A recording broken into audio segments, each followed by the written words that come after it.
Perlawanan Kesultanan Palembang pada tahun 1804 sampai 1821. Belanda sudah lama menduduki Palembang. Pendudukan Palembang sangat penting bagi Belanda setidaknya karena dua alasan, yaitu alasan yang pertama karena posisinya strategis yang menghubungkan kekuasaan Belanda, yaitu di Jawa dan Sumatera. Belanda berniat menguasai perdagangan lada, suatu komoditas yang menjadi incaran Inggris.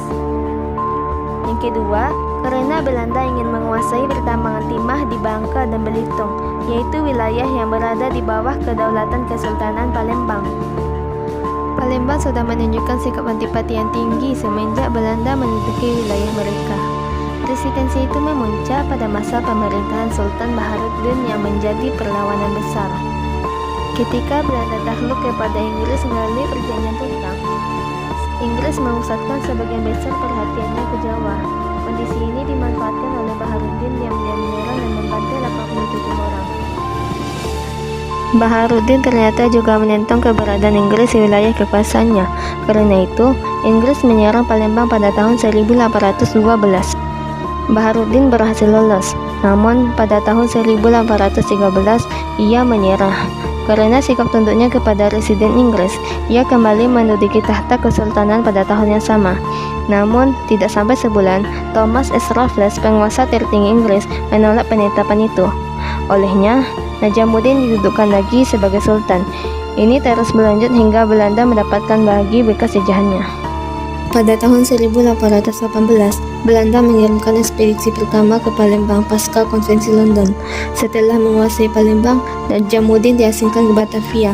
Karena perlawanan Palembang tidak berakhir, Belanda akhirnya melakukan ekspedisi kedua. Ekspedisi ini dikalahkan oleh Baharuddin.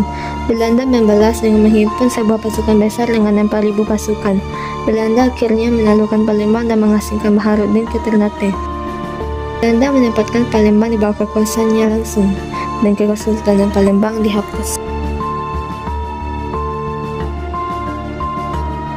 Sebelum kedatangan Belanda, masyarakat Nusantara hidup dengan tentram dan damai.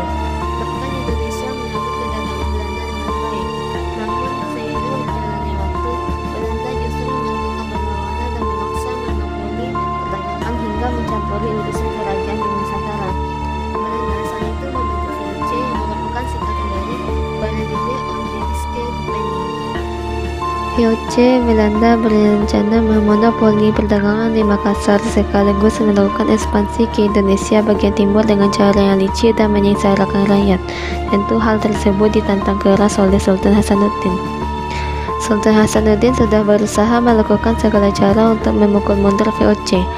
Pertama, Sultan Hasanuddin bekerja sama dengan kerajaan lain di sekitar Makassar hingga dikenal sebuah peristiwa bernama Perang Makassar. Kedua, Sultan Hasanuddin membangun benteng untuk memperkuat pertahanan kerajaan. Walaupun akhirnya pertahanan mereka harus runtuh karena benteng Barombang berhasil dikuasai VOC pada 23 Oktober 1667.